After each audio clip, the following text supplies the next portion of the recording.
There are only 15 days left, ladies and gentlemen, for school to be over, and then I'm off for summer break.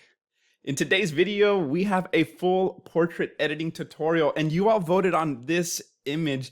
And once again, thank you all so much for participating and being a part of the community. Now, remember that I always post a raw file in the description so that you can edit the photo along with me. Now, keep in mind, in this series, we cover the entire process from frequency separation, dodge and burn, and color grading. And if you're a beginner and you're new to Photoshop or want to see a slower step-by-step process, I have beginner level tutorials from dodge and burn, frequency separation, how I save for Instagram, and also color grading. So now is a great time to subscribe to the channel because on this channel, I post a lot of educational content. And as you know, sí se puede con infante. Now, let's go ahead and get started and let's cover todo el pedo.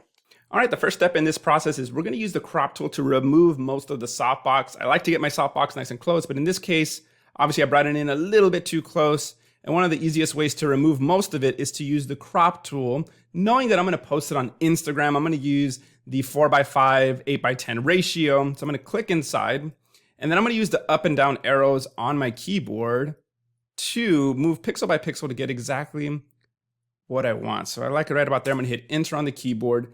And now what I'm gonna do is I'm gonna use the clone stamp to remove the hand and the rest of this little piece of the softbox. So I'm gonna make a new layer by going to the layers panel. And now I'm gonna zoom in here and I'm gonna push S on the keyboard to get the clone stamp. And I'm gonna verify that I have opacity and flow at 100%. I'm gonna right click soft round brush, that looks great. And now I'm gonna sample a portion of the pixels here. So I'm gonna hold Alt right about here. And I'm gonna brush that sample across right about there. I'm gonna resample again and going about here. And I'm gonna move my way up.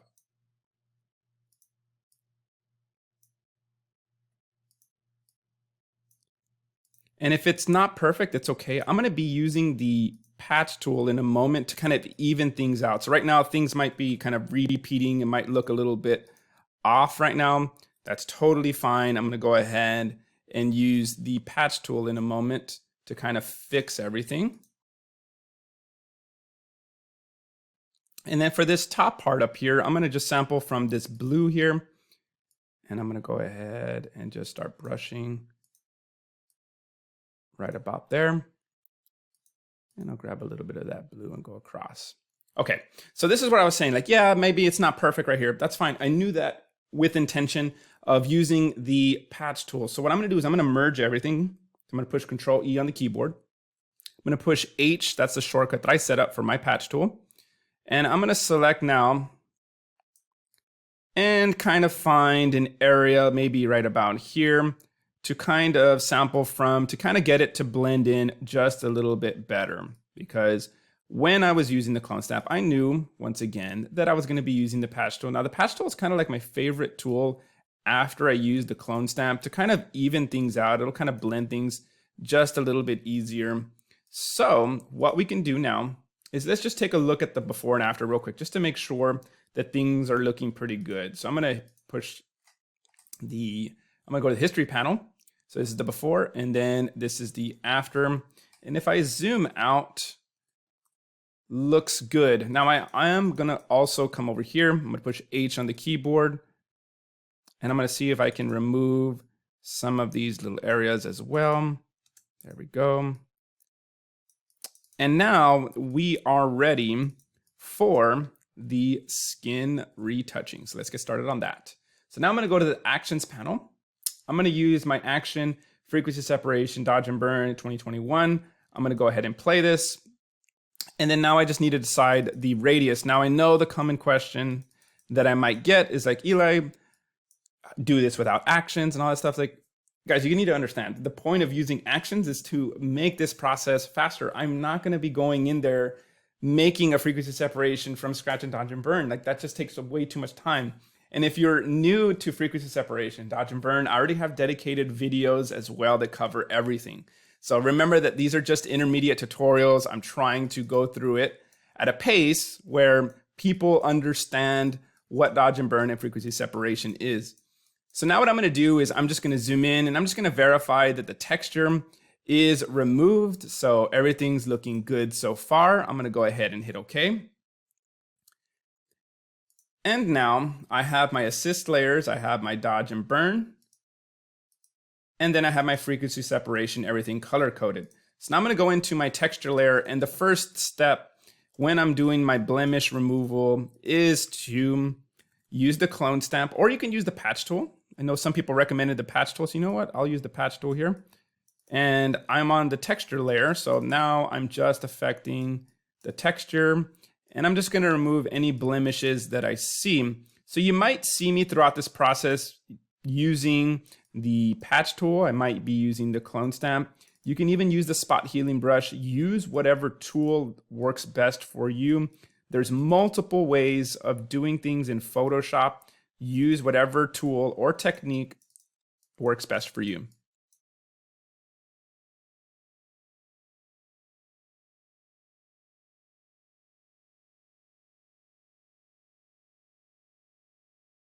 So now that I'm done removing the blemishes, I'm going to go ahead and move now to the mixer brush now. So I'm going to go ahead and make sure that I turn on my assist layers. I'm going to expand my layers real quick. I have it set to multiply. I'm actually going to change the blend mode to normal. And I'm going to readjust these layers right here. And I'm going to get the color opacity backup or color backup layer. And I'm going to make sure I get my mixer brush. And I need to set up the settings. Everything here is all changed. So I'm going to go ahead and change this. There we go. And I'm going to change it to 40, 35, 35, and let's do flow at 35. That should be good. There we go. So now I'm going to go ahead and zoom in. And now I'm just going to use this tool to kind of speed up my dodge and my burn. Now, I'm not going to do it too heavy because I prefer to use the dodge and burn, but this can definitely speed up the process. So I'm just kind of evening out some of these tones that I see here. And so that's what you're going to see me do throughout this little process. I'm probably going to fast forward it. I'm not going to probably do too much, like I said, but I'm going to spend more time utilizing the dodge and burn technique.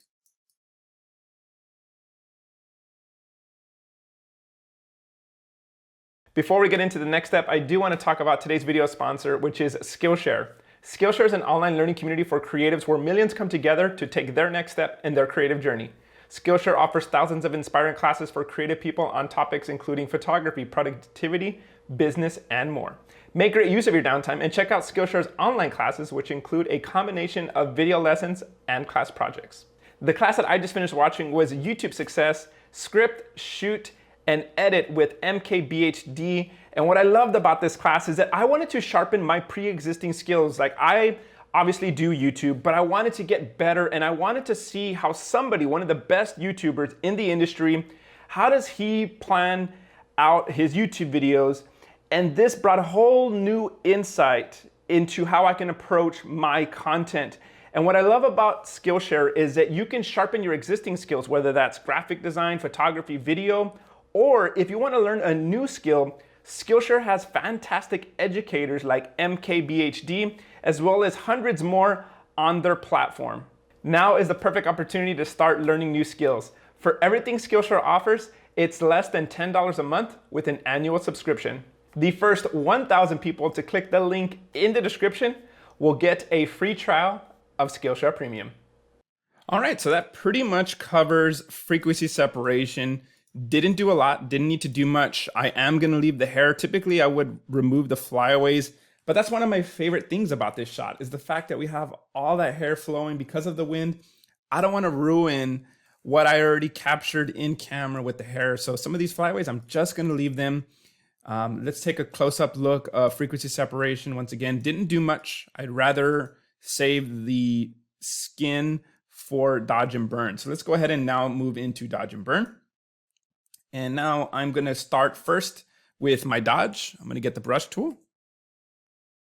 And I'm going to get my brush, my todo el pedo. And let's go with this one here. There we go. So now what I'm going to do, and you can look at my settings here. I know some people ask for my settings. Opacity 75%, 1% flow.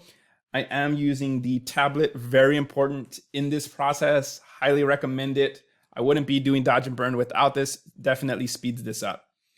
So as you guys know, what we're going to do here is I am going to adjust my helper layer here. So I'm going to reset it. There we go. And I might change it to multiply. Let's see what multiply looks like. And multiply definitely looks much better. So I'm going to use the little hand tool here with the curves, and I'm going to find some of the darker pixels and then drag that down. And I'm going to find some of the brighter pixels and then go ahead and drag that up. And then once I do that, I like to kind of align some of these little control points here. And so here now I can really see where the inconsistencies are when it comes to the skin. So now I'm going to go ahead and zoom in, but make sure I'm not zooming in too much where I kind of ruin it. And I'm just going to slowly start blending these little pixels together. So when I'm using the dodge, what I'm doing is I'm lightening the pixels. And in a moment, I'll get into the burn and I'll be darkening certain pixels. So I'm going to go ahead and speed up this process. And of course, I will be giving you some insight throughout this process as I speed it up. Now, as you're doing dodge and burn, one of the most important things as well is you want to be adjusting your brush size throughout this process. So my left hand is on the keyboard, adjusting the brackets, which is the shortcut to make the brush larger and smaller. You don't want to keep the brush the same size throughout this process. Now, another tip is to rotate the photograph. You'll tend to notice more of the areas that need to be adjusted by simply rotating the image. So you can do it either tilted to the right, the left, you can do it upside down. You're going to see me rotating as well during this dodge and burn process.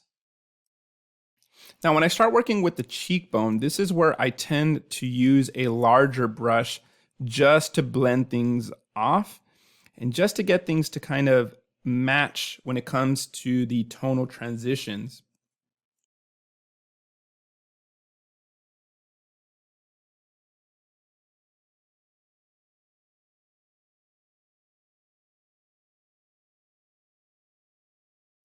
So let's see what we've done so far.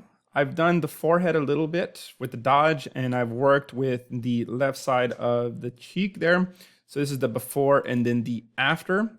I still need to refine some areas to the right, as well as come back and do some of the burn.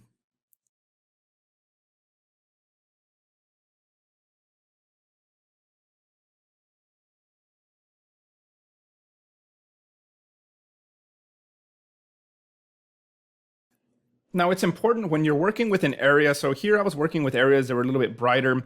This area is a little bit darker because it didn't get too much light. So this is where I'm going to reset my tone curve over here. And I'm going to set it specifically for the area that I'm going to be working on. So I'm going to grab this dark area. I'm going to darken it. And then I'm going to come back and grab a bright area. And I might lift this up right about here. And there we go. So now I have a new tonal curve specific for the area that I'm working on.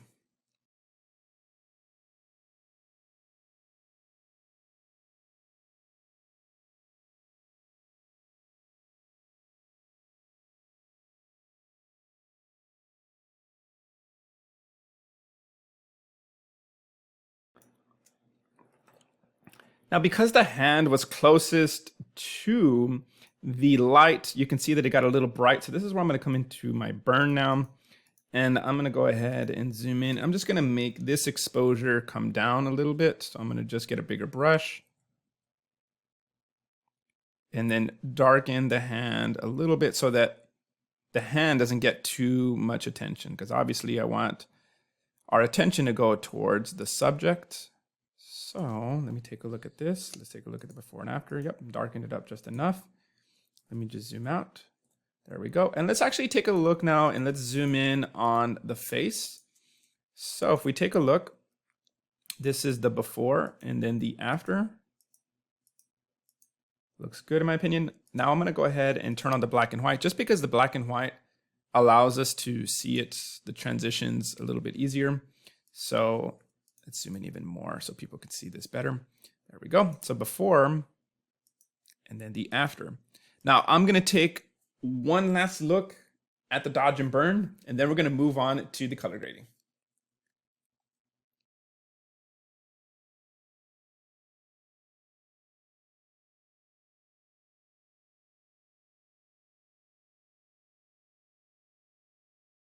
All right, now I did mention that we were going to get into the color grading, but I completely forgot. Global dodge and burn. Duh, Eli. So now we're going to make it look more three-dimensional. We're going to increase the highlights in specific areas, and we're also going to draw in a little bit more attention with the burn and really make things pop. So let's go ahead and do that. So I'm going to come back to my actions, and all I'm doing is I'm basically just making a duplicate of the dodge and burn here. So I'm going to come back. I'm going to do another dodge. I'm going to do another burn. And now when I come in with my global now, because this was my local and this is going to be my global now, I'm going to get the brush tool. I am going to change my brush settings to about 3. Let's do 4. And on this one, my goal here is I'm going to do my global check here.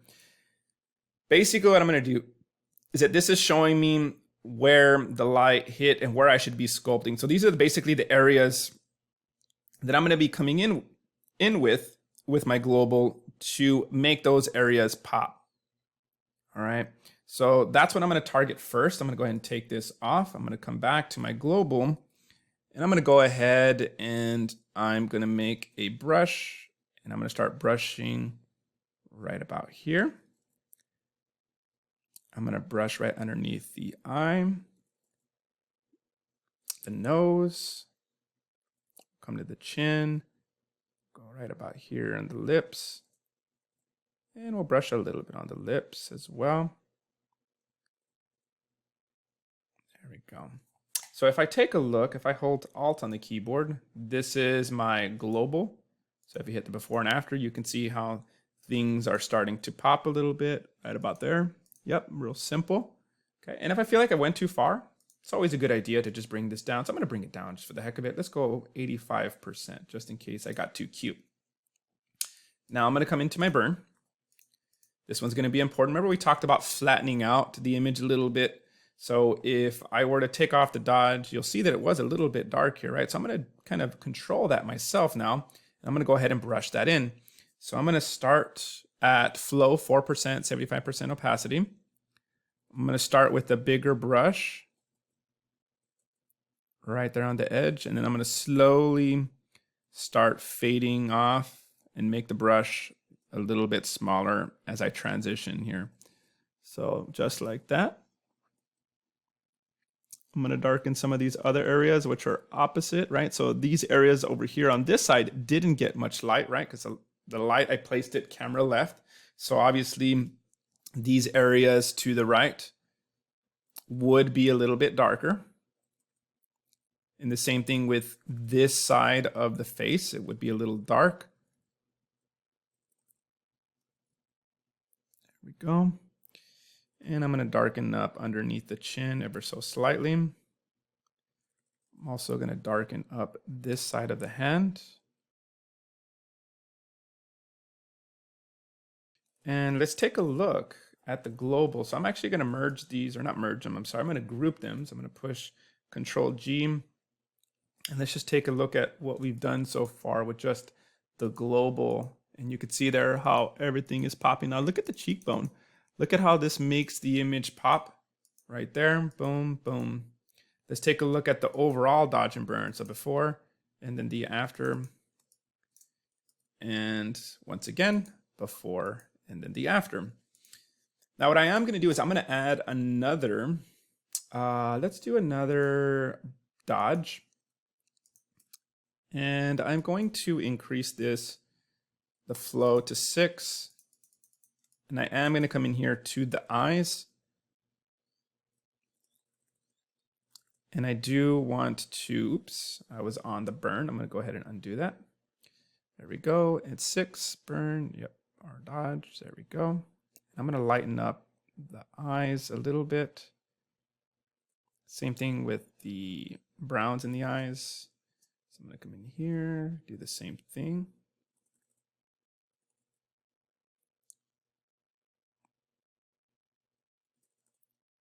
I'm also going to increase the highlights right around the face as well. Just right about there.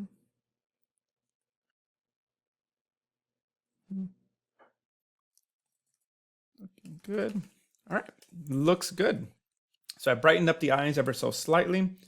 So before, after, let's take a look at the dodge overall, global, everything, todo el pedo together. Ándale. Let's see. Before and the after. Okay. One last thing, I'm going to also just lighten up the hair just a little bit. So I'm just going to brush here. And I'm just brightening up these areas that already have these natural nice highlights. Okay. And I'm going to just pause here for a moment and just kind of take a look at the image and see where else I can maybe do this global. This step is very important. This is what's going to make your image kind of come together before we get into the color grading. So I do want to burn some areas down here. My eyes are being drawn to this area over here because a little bit of the light from my strobe light hit here. So we're going to make sure that I darken up some of the areas in the foreground to draw less attention there. So I want to say for sure, now we're ready to move on to the color grading. So now we're ready for the color grading. We're going to be using the selective color, color balance, and curve adjustment layers. So let's go ahead and start this off. I'm going to go ahead and collapse my frequency separation, dodge, and burn skin retouching. And now what I'm going to do is I'm going to go into selective color, which is my favorite, especially for the skin tones.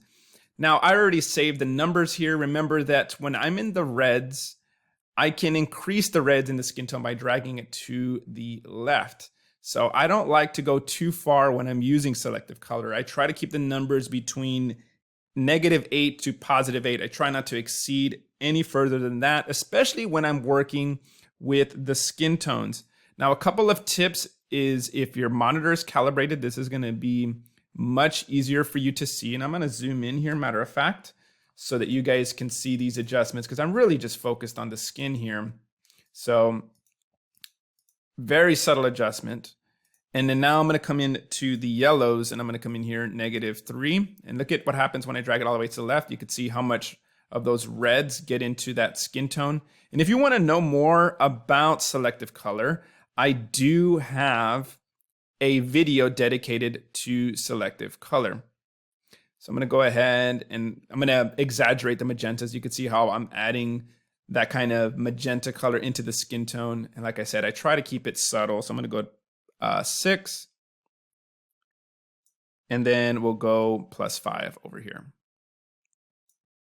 Now that we have that, so that's just simply adjusting the skin tones. Now there's not that much color in the image. So those 2 reds and yellows was targeting the skin tones. Now what I want to do is I want to set up my color balance. So if I come into color balance, I want to adjust the shadows in the background. Now when I do this, when I go into the positives, you'll see that it's not really doing a great job of selecting the shadows. It's really grabbing midtones as well and a little bit of the highlights in my opinion.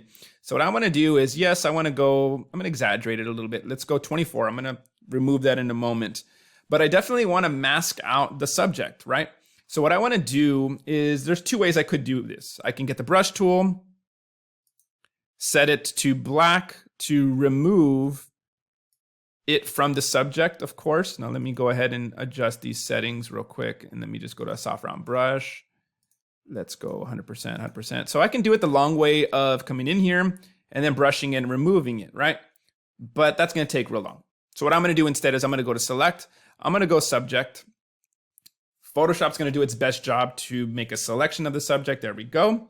It's not perfect, but we'll go ahead and go with it right there. I'm going to make sure I feather it so that we don't have a sharp edge. So I'm going to feather it by 30. And then I'm going to fill those pixels with black, because as you know, with the layer mask, white means that effect is showing up everywhere. I want to fill it in with black. So I'm going to go contents, black, hit OK. And now when I remove that, I can press Control D to deselect. Now you'll see that that color grade, yes, it's going in the shadows, but now it's not affecting the subject. So now I can kind of be a little bit more kind of target the areas that I really want. So in this case, I wanted to add more blues to the shadows, but not affect the subject. So there we go. So you can see there, now I added that blues and it's not being affected on my subject. Now the next one is using the curves. So curves is fantastic. Now I did save this preset because it was going to be difficult and take a lot of time for me to set this up, but I will show you what I did here. So RGB, just adjusting the exposure, of course. I come into the reds and I adjust these little control points ever so slightly. The same thing with the greens. And of course, this is going to be different on an image to image basis. Now, hopefully in the summer, I will finally make that curves tutorial where I cover it in depth. But right now, all my attention's going towards my workshop this summer. So right now, I haven't had time to work on that. But that's what I have so far there with the color grading. So what I'm going to do is I'm going to kind of merge everything. Now we're going to do a little bit more color grading in a moment. This is kind of like my base to kind of set up. So I'm going to push Control G to merge everything, or not merge. I keep saying merge. To group everything. There we go. So this is the before and then the after. Now I do want to adjust the exposure ever so slightly. So I'm going to come into levels. And here you can see that I still have a little bit of highlights to bring out. So I'm going to move it to, let's go 47. There we go. So this is the before and after, just giving it that little subtle pop that it needs. So let's go ahead and take a look at what we've done so far. I'm going to zoom in right about here so we can still see the color grading, still see the skin retouching. So let's take a look. This is the before. Let me see if this is going to work. It's not working. I don't know why it's not working. But let's just take it off like this then. There we go. So let's take a look at the steps. Frequency separation, a little bit of color grading. We're going to get more. We're going to do more in a little bit. And then the exposure. This next step is important because now we're going to get into camera raw and we're going to make some additional color grading options as well as some exposure adjustments. Exposure adjustments. So we're going to go into camera raw here. And I have an action here. And by the way, if you want to purchase my actions, I have plenty of actions that I use that I've created. And if you want to support, you're more than welcome to do that. And of course, this is optional. So now I'm going to go here. I'm going to merge everything with this action and it's going to put it through camera raw automatically for me. So I'm going to wait for that to load. There we go. And here you'll see it says camera raw filter. We'll go ahead and double click. Now I already saved this preset once again. Now this preset is not something that I use on every image. I edit each image differently. The only reason why I saved it was to speed up this process here. So you didn't have to see me kind of click through every little thing. So there we go. So let's take a look at what I've done and what I did to this specific image. And you can see my camera settings up here. Those of you that are curious, 35 millimeter, f2.5. F2.5 is great, by the way, for the skin. I get a little bit more detail opposed to using like 1.2, 1.4.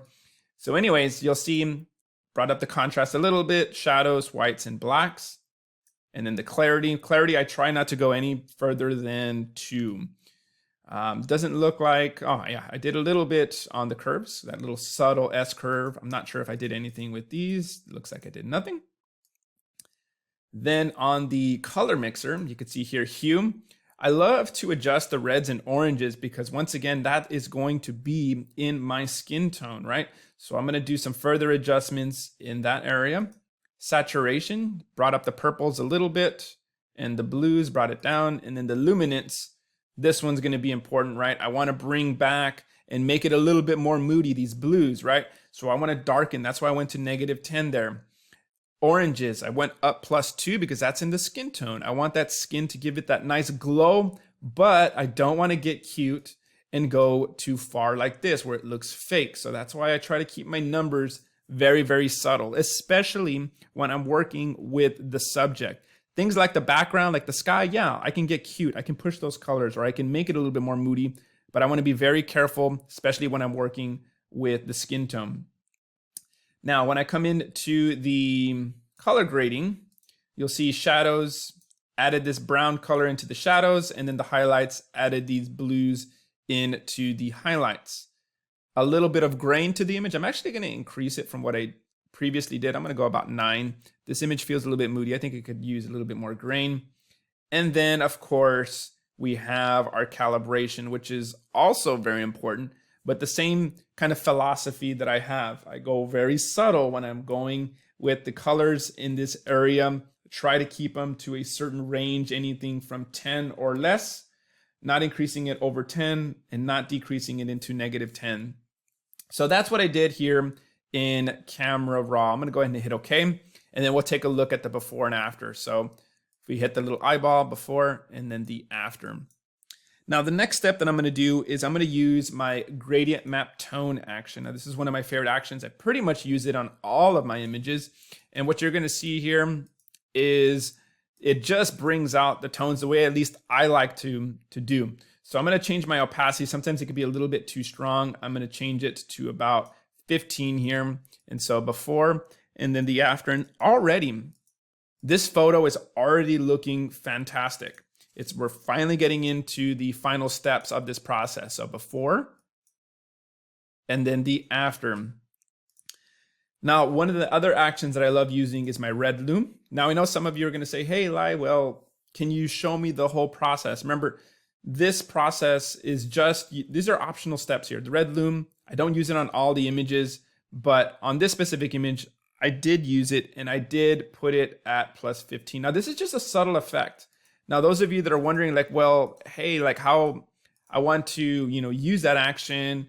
Once again, I do have them for sale, but don't think that it's like a big, huge difference. I'm just using a subtle difference here. So before and then the after, very, very subtle. Okay, subtle is like a very key step in my editing process. The next thing that we're going to focus in on is the skin tone. The skin tone on the face looks great, but then I looked at the hand and it has this red tint to it. So you'll notice, let's look at the difference, face and then the hand. So in order to adjust this, what I'm going to use is I'm going to use the curves adjustment.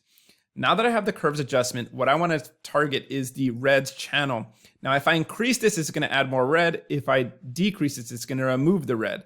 So what I want to do is I want to change the input and the output. So I'm going to go 116 on my input and then 98.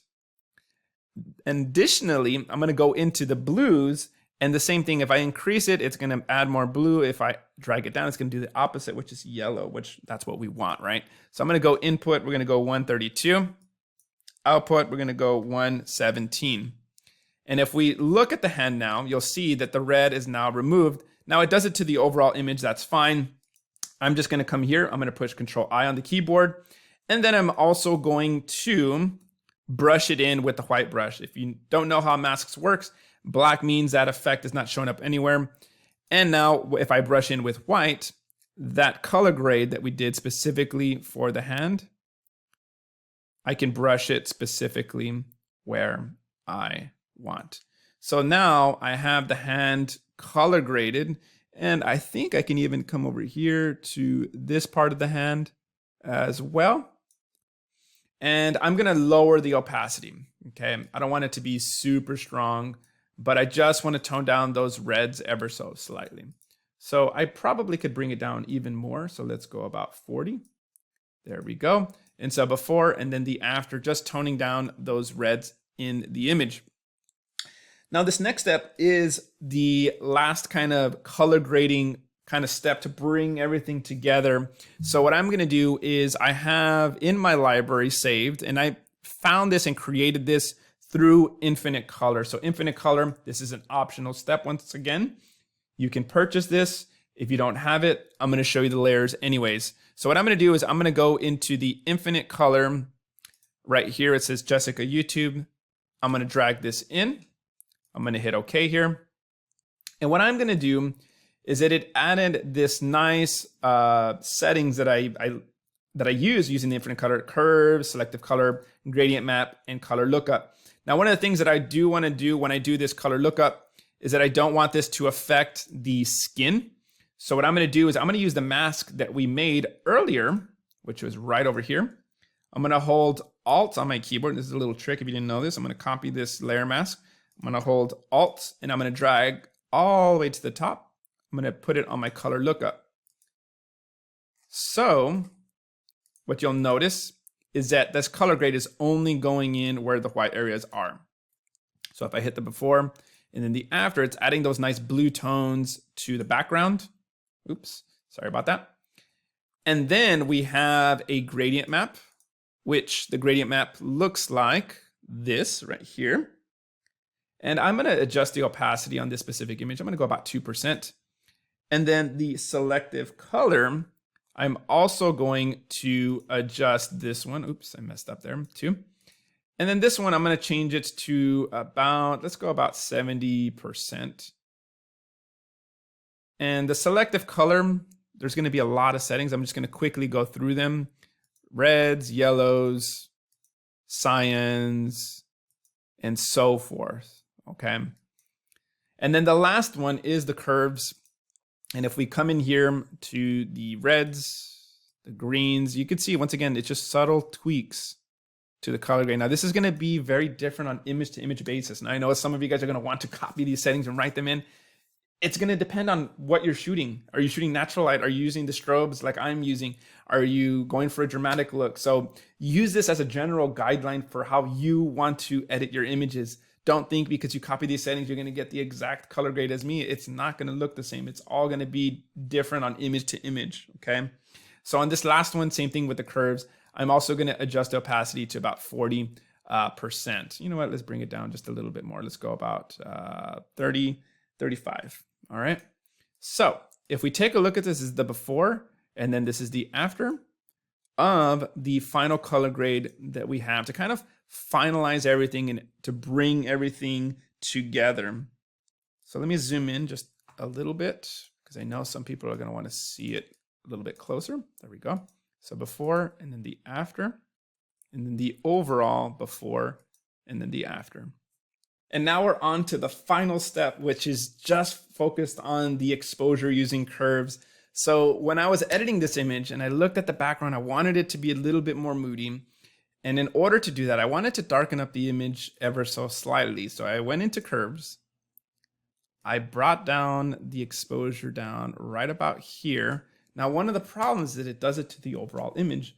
I just want it a little bit more moody on the background, but also just in the shadows. I want to just darken up the shadows, but not necessarily the midtones, maybe the highlights. So what I want to do here when I make this curve is I want to tell Photoshop, just do it on maybe the midtones and the shadows. So in order to do that, I'm going to double click here. I'm going to open up my blend if options. And right here, I'm going to come into the underlying layer and I'm going to move this to about 230. So basically saying, don't darken up these bright areas from here all the way over there. And I'm going to fade this off. So I'm going to hold Alt and drag this all the way across. So it's going to darken it from this point all the way down. And if I hit OK, you'll see that this is the before and then the after, just darkening up those areas. And that looks pretty good. Now, if I want to, once again, I'm a big fan of always adjusting the opacity just so that the effect doesn't go too far. Right about there. And there we go. So this is our final image already done. Let's take a look at everything from the very bottom. So this is the before and then the after. Let's zoom in just a little bit more. The before and the after. And that concludes the tutorial. Those of you that are enjoying this series, keep in mind I have over 10 videos of full edit tutorials with raw files, as well as how I do my pre-edits using Capture One. Also how I shoot. So if you're curious, Eli, how do you get these shots as well? Make sure you're subscribing to the channel. Take a look. There's plenty of helpful content. I'll see you guys in the next one. Have a great one.